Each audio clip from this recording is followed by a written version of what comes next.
내 마음을 시원하게 하느니라. 아멘. 자, 전사님 오늘은요 퀴즈로 시작을 하려고 그래. 자, 우리 한 달 동안 말에 대해서 계속 우리가 나누고 있는데요. 자, 전사님 그동안 어떤 말에 대해서 어떤 이야기를 나누는지 너희들 잘 기억하고 대답하면 됩니다. 자, 우리 지금 벌써 네 번째 오늘 말에 대해서 나눌 건데요. 첫 번째 전사님 첫 번째 주에 무슨 언어 생활 얘기했었지? 슬기로운 언어 생활, 그치? 슬기로운 언어 생활에서 무엇이 슬기로운 언어 생활인지 두 가지를 얘기를 했는데, 자, 이거 마친 친구에게 전사님이 달란트 부여합니다. 하나, 둘, 셋 하면 손 들어주세요. 자, 하나, 둘, 셋! 찬양이가 아까부터 제일 먼저 손을 들어서, 찬양아 두 가지 뭐였죠? 첫 번째, 공감의 말, 두 번째, 칭찬의 말. 맞아요? 아멘. 우리 강찬영 우리 10달란트 주겠습니다. 자, 두 번째 전사님이 무슨 언어 생활 얘기했지? 그렇지, 열매 맺는 언어 생활. 자, 열매 맺는 언어 생활은 어떤 언어 생활을 하고 어떤 언어 생활을 하지 않는다라고 이야기했었어요. 자, 어떤 언어 생활을 하고 어떤 언어 생활을 하지 않아야 될 것인지, 자, 두 가지 기억하는 친구. 하나, 둘, 셋. 준영이 크게 대답해 줄래요? 믿음의 말을 하고 부정적인 말은 삼가요. 딩동대. 맞았습니다. 우리 최준영 10달란트. 자, 마지막 지난주에 배웠어. 자, 지난주는 어떤 언어 생활 우리가 이야기 나눴죠? 그렇지, 절제하는 언어 생활. 자, 절제하는 언어 생활에서는 우리가 절제하는 언어 생활을 위해서 어떤 언어 생활을 하기로 두 가지 나눴었는데, 자, 기억하죠? 지난주 거니까. 자, 하나, 둘, 셋. 하진이. 침묵의 언어를 쓰고 축복의 언어를 쓰자. 그죠? 딩동대. 우리 하진이에게 박하진 10달란트 주겠습니다. 잘했습니다. 우리 지금 너무너무 잘 기억하고 있어요. 자, 오늘은 마지막 언어 생활에 대해서 함께 나누려고 하는데요. 자, 제목까지 한번 읽어볼까요? 시작. 때에 맞는 언어 생활. 다시 한번 시작. 때에 맞는 언어 생활. 맞아요. 때에 맞는 언어 생활. 자, 얘들아, 전사님이요 아주 좋아하는 영화 배우가 한 명 있는데, 혹시 이 사람 알아요? 짐 캐리라는 영화 배우예요. 이 짐 캐리가 출연한 예스맨이라는 아주 재미난 영화가 있어요. 뭐라고? 예스맨. 예스맨이라는 영화인데요. 이 영화는 어떤 내용을 다루냐면, 대출 회사 상담 직원인 이 주인공 알렌이요, 맨날 입에 노가 뭐지? 아니, 안 돼. 이 부정적 언어죠. no라는 말을 항상 입에 달고 사는 매사에 되게 부정적인 남자였어요. 근데 어느 날 이 알렌이 친구의 권유로 인생 역전 프로그램이라는 것에 가입을 하게 됩니다. 그리고는 긍정적인 사고가 행운을 부른다라는 그 프로그램의 규칙에 따라서 이제는 모든 일에 yes라고 대답하는 예스맨이 되는 거죠. 알렌은 뭐든지 다 할 수 있다라는 자세로 이제 막 예스라는 자세로 새로운 일에 도전을 합니다. 어떤 일을 도전할까요? 바로 이런 일이야. 어머, 이게 뭔지 알아요? 번지 점프. 번지 점프 하기도 옛날에는 무서워하고 노였는데 이것도 예스야. 또 새로운 악기를 배우는 것도 예스. 그리고 모터사이클 타는 것도 예스. 또 뭐 한 장면인지 알아요? 저는 이거 영어 보고 진짜 많이 웃었는데, 한국어 배우는 장면이야. 미국 사람이 한국어 배우는 장면도 예스. 이런 모든 것에 다 긍정적인 태도로 이제 예스를 하는 거야. 그러다 보니까 진짜 삶이 너무 신나는 거지. 새로운 일을 막 도전하는 일을 하다 보니까 삶이 너무 재밌는 거예요. 근데 문제가 생겼어. 뭐가 문제일까? 모든 일마다 다 예스를 하다 보니까 예스를 하면 안 되는 상황에서도 예스를 하는 거야. 예를 들면 아까 대출 상담 직원이라고 했잖아요. 돈 빌려주는 회사. 근데 모든 대출 서류들마다 빌려줄 사람도 있고 때로는 빌려주면 안 될 사람도 있고 신용에 따라서 다를 수 있는데, 모든 사람마다 대출 상담마다 다 예스 하는 거야. 그러니까 회사가 굉장히 난감했겠죠. 그런 어려운 일도 발생하고요. 또 온라인 쇼핑몰, 이거를 사도록 늘 이렇게 구매를 욕구를 불러일으키는 그런 충동을 하는 그 유혹하는 것들 있잖아요. 그런 강요 그 인터넷몰에서도 다 예스 하는 거야. 뿐만 아니라 자신을 만나자고 하는 모든 여자들의 전화에다가 다 예스 하는 거지. 그러다 보니까 자기가 생각하는 다르게 또 어려운 일들이 생기는 거예요. 심지어 일뿐만 아니라 관계도 어려움이 발생하는 거예요. 그래서 이 주인공이요. 이게 모든 게 다 예스를 하면 안 되는 거구나라는 걸 깨닫게 됩니다. 그래서 진짜 자기 마음속에서 진심으로 우러나오는 예스를 하는 게 얼마나 중요한 건지 그걸 깨닫고 정말 중심에서 우러나오는 예스를 하면서 관계도 일도 회복된다, 뭐 그런 이야기의 영화예요. 근데 친구들, 이 주인공 알렌처럼요, 우리도 때로는 가끔씩 때와 상황에 맞지 않는 말을 내뱉어서 곤란한 상황을 경험할 때 있는 것 같아요. 예를 들면 친구의 상황을 다 알지도 못하면서 막 급하게 판단해가지고 얘기를 할 때가 있죠. 또 동생이 실수를 했어. 근데 그 실수한 그 장면만 보고 앞뒤 상황은 다 고려하지 않은 채, 살펴보지 않은 채 막 막무가내 동생을 꾸짖을 때가 있죠. 무슨 얘기일까요? 때와 상황에 알맞는 말을 하는 것이 매우 중요하다는 거예요. 때와 상황에 알맞는 말을 하는 것이 얼마나 좋고 중요한 것인지 잠언 25장 11절은 이렇게 표현합니다. 우리 함께 읽어볼까요? 시작! 경우에 합당한 말은 아로 새긴 은쟁반의 금사관이라. 아멘. 얘들아, 전사님이요, 고등학교 때 잠언이 총 몇 장 되어 있는 줄 알아요? 그래요, 맞아. 31장으로 되어 있어. 그래서 한 달, 31일에 한 달, 거의 뭐 30일 아니면 31일이잖아. 한 달에 하루에 한 장씩 읽으면 되겠는 책이 잠언이라는 걸 제가 깨닫고 고등학교 때 맨날 잠언을 읽었었거든요. 근데 이 말씀이 너무 신기한 거야. 경우에 합당한 말이 아로 새긴 은쟁반의 금사과다. 도대체 이게 뭐지? 뭔데 이렇게 멋진 표현을 했을까? 아로 새긴 것도 뭐고 금사과는 또 뭐야? 그래서 이 표현이 참 신기하다 생각이 들었어. 근데 이런 거야, 얘들아. 아로 새긴 은쟁반의 금사과. 마치 예술가의 작품에 맡겨진 것처럼 아로 새긴 멋진 그 은쟁반에 금사과를, 최고의 사과를 올려놓는 것 같은 게 뭐냐면 바로 경우에 합당한 말을 할 때. 도대체 경우에 합당한 말이 뭘까, 얘들아? 쉽게 말하면 때와 상황에 맞게 알맞은 말을 표현하는 걸 경우에 합당한 말이라고 해요. 이런 경우에 합당한 말을 하는 것이 바로 이 아로 새긴 은쟁반의 금사과와 같이 빛나고 너무나 중요한 말이라는 거지. 이것보다 더 좋은 말이 있을 수가 없다는 거예요. 근데 얘들아, 이런 경우에 합당한 말, 모든 때와 상황에 맞게 적절한 말을 표현하는 거, 이게 항상 쉬운 일일까요? 항상 쉬운 일은 아니야. 굉장한 노력이 필요하고요. 때로는 굉장한 연습도 필요해. 그래서 오늘 말씀을 통해서요, 어떻게 하면 우리가 이 때와 상황에 알맞은 경우에 합당한 말을 잘할 수 있을까? 어떻게 하면 이 말씀을 우리가 잘 활용할 수 있을까를 두 가지로 살펴보고요, 진짜 경우에 합당한 말을 할 줄 아는 그럼 우리 소녀부 친구들 되기를 축복합니다. 아멘. 아멘. 자, 우리 첫 번째, 때에 맞는 언어생활을 하기 위해서, 자, 선생님 따라해 봅시다. 사랑으로 말하라. 다시 한번 사랑으로 말하라. 얘들아, 우리는요, 말을 하기 전에 내 말을 듣는 상대방을 먼저 사랑할 수 있어야 돼요. 우리 다 같이 본문 13절 우리 5학년 친구들이 한번 읽도록 하겠습니다. 5학년 친구들 준비됐나요? 자, 시작! 충성된 사자는 그를 보낸 이에게 마치 추수하는 날의 얼음 냉수 같아서 능히 그 주인의 마음을 시원하게 하느니라. 자, 이게 무슨 말이냐? 일단 옛날 고대 근동 사회에서는요, 왕의 명령을 전달하는 신하가 있었어요. 너희들 이렇게 사극 같은 거 보면 왕의 명령을 전달하는 신하가 막 말 타고 막 따가닥따가 하고 가는 거 보지? 그런 전령사 신하가 있었단 말이에요. 그 신하가 왕의 명령대로 모든 임무를 잘 마치고 돌아오잖아요. 그럼 왕의 마음이 어땠을까요? 너무 좋지. 너무 기분이 좋지. 근데요, 그냥 좋은 정도가 아니라 어떻게 지금 성경은 표현하냐면, 얘들아, 너희들 농부가요, 가을에 추수하면서 엄청 땀을 뻘뻘 흘려가면서 그 열심히 곡식을 추수하는 모습 한 번쯤은 본 적 있죠? TV나 책에서나 한 번쯤 본 적 있을 거 아니에요, 그죠? 굉장히 열심히 추수를 하고 땀을 뻘뻘 흘려가면서 일을 하고 나서 시원한 얼음 냉수를 들이켰을 때 그때 기분은 어떨까? 완전 짜릿하고 행복하겠지. 마치 이런 것과 같은 거야. 자기 말대로 그 왕의 일을 잘 수행하게 온 그 신하가 바로 이 더운 날 땡볕이 추수하고 들이키는 그 얼음 냉수처럼 너무나 시원하다는 거예요.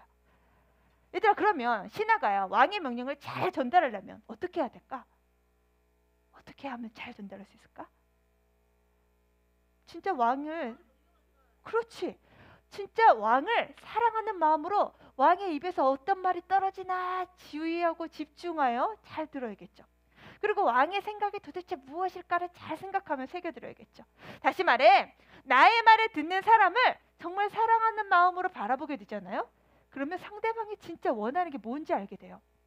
그때 비로소 때에 맞는 적절한 말을 잘 할 수 있다는 거예요. 주인을 사랑하는 충성된 신하는요, 이렇게 때에 맞는 말과 행동을 통해 주인을 기쁘게 한다는 거예요. 어떻게? 시원한 얼음 냉수처럼. 자, 그런데 얘들아, 충성된 신하만 그럴까요? 우리 친구들, 사랑하는 부모님이나 혹은 선생님들이 가끔씩 우리 친구들의 표정만 보고도 아주 필요한 말씀들을 해주실 때 있지. 예를 들면 무슨 일 있니? 오늘 몹시 힘들어 보이는데 괜찮아? 이렇게 물어주실 때 있죠? 없어요? 있죠. 그럴 때 어때요? 내 속에 있는 뭔가를 막 시원하게 털어놓고 싶은 마음의 문이 활짝 열리죠. 그죠? 근데 이런 경우, 왜 또 그래? 너는 왜 맨날 그렇게 죽을 상이야? 얼굴 좀 펴라. 이러면 어때요? 말하고 싶어져요? 정말 귀로 싹 닫고 싶죠. 그 상대방하고는 말 섞기도 싫어지는 그런 상황이 이르죠. 무슨 말일까요? 상대방에게 이렇게 경우에 합당한 말을 하려면 먼저 상대방을 사랑하는 마음과 자세가 있어야 된다는 거예요. 왜요? 사랑하면요, 그 상대방을 이해하게 돼요. 그리고 이해한다는 건 상대방의 편에 서서 생각하게 된다는 거예요. 그래야 함부로 내 마음대로 막 평가하고 판단하는 실수를 줄일 수 있다는 거죠. 히브리서에도요, 서로를 사랑하고 격려할 것에 대해서 말씀하세요. 우리 히브리서 10장 24절, 우리 6학년 친구들 어디 있죠? 6학년 친구들 손 번쩍. 친구들 씩씩한 목소리 한번 읽어주세요. 시작. 서로 돌아보아 사랑과 선행을 격려하며. 다시 한번 시작. 서로 돌아보아 사랑과 선행을 격려하며. 아멘. 얘들아, 서로의 필요가 뭔지 또 서로의 상황을 살펴주고 배려하고 격려하는 거, 이건 하나님의 뜻이에요. 바로 사랑으로 언어 생활을 실천하는 모습이죠. 이렇게 우리가 사랑의 언어를 실천하게 될 때 우리의 교회, 가정, 사회는 진짜 더 행복해질 수 있어요. 얘들아, 너희들 역지사지라는 말 들어봤어요? 그럼 이 기회에 한번 알아놔봐. 굉장히 중요한 표현이야. 자, 역지사지. 자, 따라해보자. 역지사지. 역지사지. 자, 역지사지의 뜻은요, 상대편의 처지나 입장에서 먼저 생각해보고 이해하라는 뜻이야. 역지사지는 잘 몰라도 이 우화는 아마 잘 알걸? 여우와 두루미 이야기 뭐예요 이거? 어느 날 둘이 이제 같이 집에 놀러 왔어. 근데 여우와 두루미가 서로 자신의 입장만 생각해서 자기가 자신이 먹기 편한 접시를 친구에게 내놓는 그런 장면이었죠. 그래서 여우는 이 두루미의 뾰족한 입으로 먹지 못하는 납작한, 자기가 편한 그 납작한 접시를 주었고, 두루미는 여우의 입으로 먹지 못하는 자기가 편한 길쭉한 접시를 내주는 거잖아요. 그래서 멀뚱멀뚱 이게 뭐야 하고 있는 거잖아요. 이때 필요한 말이 뭐라고? 역지사지. 말 그대로 입장 바꿔 생각해봐, 그거야. 너 내 입장 대반이 먹겠니? 이거야. 얘들아, 만약 이 두 친구가 역지사지 한다면 어떻게 말했을까요? 미안, 너의 이 뾰족한 입으로는 이 납작한 접시가 불편하겠구나. 너 나랑 접시 바꾸지 않을래? 이렇게 말했겠죠. 이게 바로 역지사지라는 거야. 내 입장만 생각하고 말하지 않고요, 상대방의 입장에 서서 보게 될 때, 야, 내가 만약 너 같은 처지였더라면 나도 역시 그랬을 거야, 이렇게 반응해 줄 수 있는 거. 이게 바로 사랑의 언어가 적절하게 표현되어진다라는 거예요. 전도사님이 요즘 책을 너희들한테 이 말에 대한 설교를 하려고 진짜 말에 대한 책을 수도 없이 보고 있거든. 근데 그 말에 대한 책 중에 말의 품격이라는 책을 보게 됐는데요. 그 책을 읽다가 이 역지사지의 예를 보여주는 아주 재미난 이야기를 하나 발견하게 됐어. 뭐냐면 유치원생 하나가요, 저녁에 스파이더맨 복장, 너희들 스파이더맨 잘 알지? 스파이더맨 복장을 하고 골목을 열심히 막 활보하고 있는 거야. 이 꼬마는요, 빨간색의 이 거물 줄무늬가 있는 이 스파이더맨 옷을 입고 거미줄을 막 발사하는 장면을 흉내내고 있었어요. 막 오른손목을 쭉쭉 내밀면서 야! 야! 하면서 외치자 골목이 막 쩌렁쩌렁한 거예요. 그때 아이의 엄마가 나타납니다. 왜요? 곧 저녁 먹을 시간이 다가온 거야. 그래서 엄마가 아이를 데리러 나타난 거죠. 근데 어디선가 얍얍 하는 소리가 막 들려서 가보니까 자기 아들이 좁은 골목길에서, 그것도 차가 막 다니는 그 좁은 골목길에서 막 엄마가 온지도 모르고 거미줄을 막 싸대고 있는 거지. 그때 이 아이의 엄마가 뭐라고 표현했을까요? 뭐라고 말했을까요? 그만둬라! 엄마가 6시까지 들어오라고 했지! 라고 했을까요? 어디서 많이 들어본 소리지 너희들. 아님 배 안 고파? 저녁 먹으러 가자 라고 했을까요? 아니면 골목길에 차다니는데 위험하게 이게 뭔 짓이야? 라고 했을까요?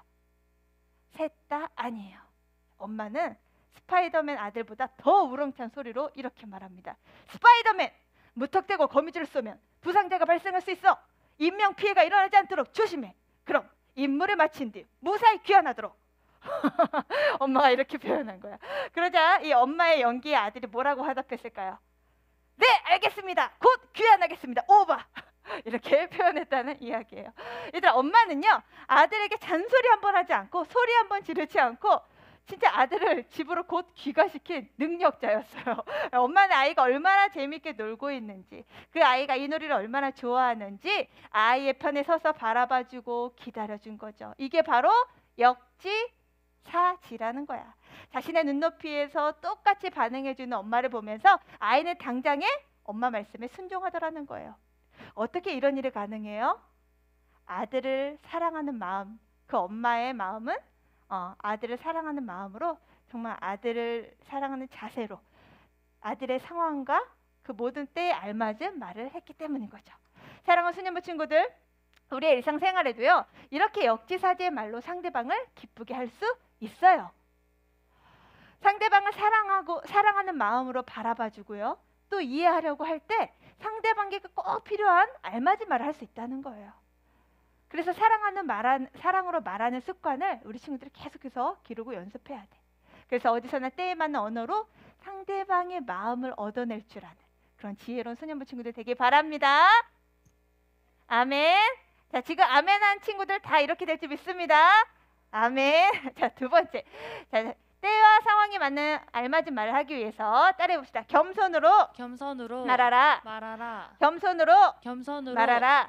자, 우리 본문 8절을 다 같이 읽을게요. 시작. 너는 서둘러 나가서 다투지 말라. 마침내 내가 이웃에게서 욕을 보게 될 때에 내가 어찌할 줄을 알지 못할까 두려우니라. 아멘. 여기서 뭐 하지 말래요? 서둘러 나가는 게 뭐야? 막 급하게 나가서 뭐 하지 말라고? 다투지 말래요. 여기서 다투지 말라는 건 뭐냐면 무슨 상황인지 정확히 모르는 상태에서 막 성급하게 너희들 재판 알죠? 재판 알지? 재판에 나가서 막 주장하지 말라는 거야. 다툼이 일어났을 때 이 앞뒤 상황에 대해서 정확히 알지 못하고 막 말을 하다 보면요, 상황이 전부 진실이 다 드러났을 때 부끄러움을 당할 수 있기 때문이에요. 그렇게 되면 사람들로부터 신뢰를 금방 잃게 되기도 하죠. 물론 설령 무슨 상황을 목격했을지라도 급하게 나가 판단하지 말라는 거예요. 왜냐하면 내가 본 것이 다가 아닐 수 있기 때문이에요. 성급하게 판단하지 말고 신중하게 생각해야 된다는 거죠. 영국의 극작가 그 조지 버나드 쇼의 이야기인데요. 어느 날 이 쇼가요, 사람들을 자기 집에 초청을 했어. 어떤 사람들이냐면 미켈란젤로의 그림을 무조건 좋아하는 사람, 그리고 반면에 로댕의 그림이라면 무턱대고 싫어하는 이 미술 애호가들을 집에 초청을 한 거예요. 얘들 이거 무슨 그림 알지? 뭐예요? 천지창조. 미켈란젤로 천지창조. 이거 누구예요? 로댕의 생각하는 사람, 그치? 지금은 둘 다 너무나 유명한 작품이지만 하여튼 그 당시에 그래서 이렇게 미켈란젤로의 그림은 너무나 칭송을 받았던 때였기 때문에 막 이 작품만 얘기하면 사람들이 너무 좋아했지만 그 당시 로댕의 작품은 너무 하찮게 취급을 받았던 시대인가 봐요. 아무튼 그래서 이 쇼가요, 작품 하나를 딱 손에 들고는 여러분, 제가 이번에 구입하게 된 로댕의 그림입니다 라고 말했대요. 그때 사람들이 어떻게 반응했을까? 그러자 막 자기들끼리 이러쿵 저러쿵 하면서 막 험담을 하기 시작하는 거야. 아우, 이 그림이 볼품이 없고 가치가 없고 진짜 예술적 가치 하나 없는 그림이라면서 막 나쁜 평가를 하기 시작하는 거예요. 그때 쇼가 네, 이럴 줄 알았지 하면서요 코웃음을 칩니다. 그리고 말해요. 아차, 여러분 미안합니다. 제가 그림을 착각했네요. 이 그림은 로댕의 것이 아니라 미켈란젤로의 작품입니다. 라고 했다는 거예요. 그러자 이 미술 애호가들이요 너무 부끄러워가지고 더 이상 한마디도 못했다라는 이야기예요. 친구들, 왜 이런 실수가 일어날까? 왜 이런 실수가 일어나는 걸까요? 자신이 모든 걸 다 알고 있다는 교만 때문이죠. 이 교만한 자세를 가진 사람들은요 자신이 아는 것이 전부라고 생각하기 때문에 쉽게 판단하고요 목소리를 높이는 경우가 많아요. 그리고 상대방의 말을 잘 듣지 않아요. 자신의 생각 속에 있는 것만이 오로지 정답이라고 생각하고 다른 사람들 다 틀렸다는 거야. 이런 걸 우리는 보통 뭐라고 말하지? 편견이라고 말해요.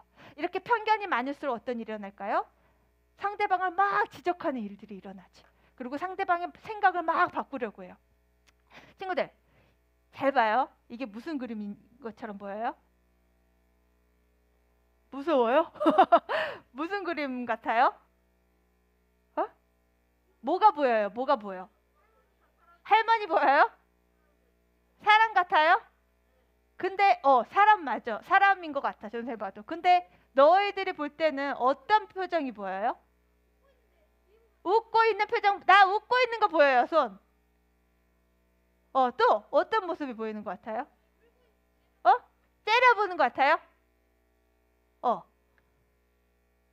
어떻게 째려보는 게 느껴졌어? 뒤집어서 보니까 막 째려보는 것도 같고 화가 난 것도 같고 기분이 별로 안 좋아 보이게 돼. 근데요 얘들아 똑같은 그림을 봤잖아, 그치? 근데 어떤 사람은 지금 내 기분이 좋아서 그런지 기분이 좋아 보이는 얼굴만 보여. 또 어떤 사람에게는 굉장히 우울해 보이네 이런 모습도 보이는 거야. 얘들아 이걸 뭐라 그럴까? 바로 생각의 차이인 거야. 그죠? 그러면 같은 그림을 보고도 다르게 볼 수 있어요. 그죠? 그러면 이거는 다른 거야 틀린 거야? 대답해 보세요. 다른 거야 틀린 거예요? 다른 거야. 그죠? 근데 우리는 보통 나랑 다르게 보잖아요. 그러면 너 틀렸어 라고 쉽게 지적을 한다는 거예요. 뿐만 아니라 우리가 사람을 볼 때도 첫인상만 보고 함부로 판단하게 돼. 상대방에 대해서 또 뭔가 부정적인 면을 한 번이라도 보게 되잖아요. 그러면 걔는 또 그럴 거야 하고 쉽게 경솔하게 판단할 수도 있어요. 이렇게 내가 보는 것이 전부다라는 교만한 자세는요 우리로 하여금 때에 알맞은 말을 하기 어렵게 만들어요. 그러면 우리는 어떤 자세로 말해야 될까? 그래요, 바로 겸손으로 말해야 되는 거예요. 그럼 얘들 겸손이 뭐예요? 겸손이 뭐예요? 겸손은요 남을 존중하고 자기를 내세우지 않는 태도를 말해요. 근데 남을 존중하는 겸손한 자세는요 항상 남의 이야기를 들을 준비가 되어 있대요. 우리 마지막으로 우리 12절 말씀 같이 한번 읽어보겠습니다. 시작! 슬기로운 자의 책망은 청종하는 귀에 금고리와 정금 장식이니라. 아멘. 자, 슬기로운 자의 책망은 무슨 귀예요? 무슨 귀예요? 청종하는 귀. 얘들아 청종이 뭘까? 맞아, 듣는 거야. 상대방의 말을 귀 기울여서 듣는 거예요. 자, 지혜로운 사람이 자신한테 뭔가 이야기를 할 때 이렇게 들을 준비를 딱 하고 우리 친구들 지금 설교를 듣는 것처럼 이렇게 청종하며 귀를 기울이잖아요. 그럼 뭘 얻는데요? 뭘 얻는데? 금고리와 정금 장식. 얘들아 이 당시 금은요 최고의 가치였어요. 가장 좋은 것을 얻는다라는 그런 표현인 거지. 그래서 겸손은요 바로 이 듣는 귀가 있는 것을 말해요. 이 듣는 귀가 있는 사람은요 항상 다른 사람에 대해서 이야기 들을 때 무시하거나 함부로 하지 않아. 그래서 말을 잘 들으려고 잘 배우려고 그렇게 하는 태도를 취하죠. 그래서 하나님 앞에서 나를 높이지 않고 겸손한 자세를 갖춘 사람은요 항상 모든 상황에 대해서 다양하게 넓게 바라보고 때에 알맞는 말을 하게 된다는 거예요. 친구들 이분 잘 알죠? 누구예요? 이순신. 그죠? 우리 보통 불멸의 이순신 혹은 충무공 이순신이라고 많이 불리는데, 자 이순신 장군이요 바다의 전쟁에서는 거의 1인자죠. 그죠? 근데 이 이순신 장군은요 항상 자신의 부하들한테 자기가 1인자니까 거의 전문가니까 막 너 이렇게 하고 막 지적하고 그리고 무조건 명령해도 되잖아요. 그죠? 전문가니까 나만큼 바다 잘하는 사람 없으니까, 그죠? 근데요, 이순신 장군은요 그렇지 않았대. 신하들한테 일방적으로 명령만 내리는 그런 모습이 아니라 오히려 부하들하고요, 자신의 서재에서 부하들을 다 이렇게 모아놓고 같이 밥도 먹고 차도 마시면서 토론을 그렇게 잘했대. 무슨 말이야? 네 생각은 어때? 너 그때 그 전쟁 나갔을 때 어땠니? 이렇게 부하들의 생각을 잘 경청하는 사람이었다는 거예요. 그래서 부하들의 의견을 무시하지 않고 그 이야기를 잘 듣고 존중하는 그런 겸손한 사람이 바로 이순신 장군이었다는 거예요. 왜 그럴까요? 이순신 장군은요, 자기가 눈에 보이는 것만 믿는 사람이 아니었기 때문이에요. 그럼 뭘까? 때로는 보이진 않지만 보이지 않는 것이 때로는 너무 중요할 때가 있어. 너희들 마음의 진실이 보여요? 그 사람의 마음의 상태가 보여요? 물론 우리 표정을 통해서 볼 수는 있지만 그렇다고 표정만 가지고 그 사람의 마음이 어떻다라고 말할 수는 없잖아, 그죠? 눈에 보이진 않지만 너무 중요한 것들이 있다는 걸 이 이순신 장군은 아는 거야. 그렇기 때문에 자신이 보는 것이 다가 아닐 수 있다라는 이 겸손한 태도로 항상 귀를 열고 상대방의 말을 아주 적극적으로 들었다는 거예요. 심지어 상대방의 마음까지도 헤아리면서 듣는 지혜가 있었다는 거죠. 때문에 위대한 전략을 세울 수 있었고, 때문에 수많은 해전에서도 백전백승할 수 있는 업적을 남길 수 있었다라는 거예요. 사랑하는 수년부 친구들, 우리 친구들 요즘 때에 맞는 언어 생활 잘하고 있나요? 잘하고 있나요? 전사님도 사실 쉽지 않아. 항상 사랑으로, 항상 겸손으로 안 돼요. 잘 안 돼요. 그러나 오늘 말씀을 통해서 우리 친구들에게 도전합니다. 사랑하는 수년부 친구들, 이 때에 맞는 언어 생활을 하기 위해서 두 가지 기억하기로 했죠. 첫 번째, 상대방의 편에 서서 어떤 말을 하라고요? 사랑으로. 두 번째, 항상 귀를 열고 듣는 자세로 겸손으로 말하라. 이 두 가지를 우리가 기억할 때 우리는 성급하게 판단해서 말하지 않고 때와 상황에 맞는 적절한 언어를 통해 나도 기쁘고 상대방도 기쁘게 하는 그런 지혜로 언어 생활을 하게 될 줄 믿습니다. 아멘. 자, 그런 언어 생활을 하기 원하시구나. 아멘으로 하다 봅시다. 아멘 합시다. 아멘. 그래서 우리 친구들을 통해서요, 진짜 코로나 시기이긴 하지만 어려운 시기 속에 우리가 있지만 또 한 주간도 막 확진자가 났니 안 났니 때문에 우리 친구들 굉장히 마음 졸였죠. 그런 상황 속에서도 이렇게 표현할 수 있어야지. 하나님이 너를 지키고 계셔. 자, 옆 친구한테 시작.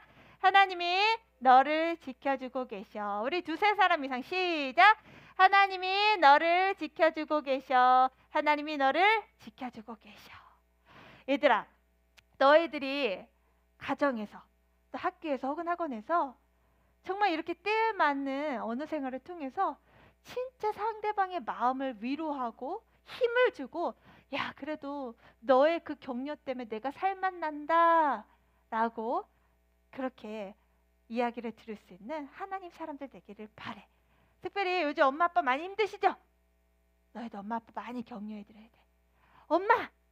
엄마가 계셔서요 제가 너무나 행복해요. 엄마가 해주신 밥을 먹으니까요 제가 절대 반찬 투정하지 말고, 알겠죠? 아멘. 엄마가 해주신 이 음식들 너무나 맛있고 좋아요. 이런 말들, 이게 바로 때에 맞는 말이야. 또 퇴근하고 돌아오신 아빠 위해서, 아빠 오늘 하루 정말 수고 많으셨어요. 이렇게 표현을, 그럴 때 아빠의 모든 피로가, 여기까지 있었던 피로가 싹 가시는 그런 놀라운 은혜를 경험하게 될 거예요. 그런 축복의 통로로 바로 전도사님과 우리 친구들이 쓰여지기를 소망합니다. 아멘. 우리 그런 친구들 일어서, 자, 우리 함께 기대라는 찬양을 할 건데요. 우리의 입술이 날마다 이런 입술이면 좋겠어. 하나님이 너를 통해 일하실 거야. 아멘. 하나님이 나를 통해 일하실 거야. 지금은 너무 작고 부족해 보이지만 이런 나를 통해 하나님 일하실 거야. 이런 믿음의 고백, 이런 긍정적인 언어, 이런 믿음의 언어 날마다 선포했으면 좋겠습니다. 우리 주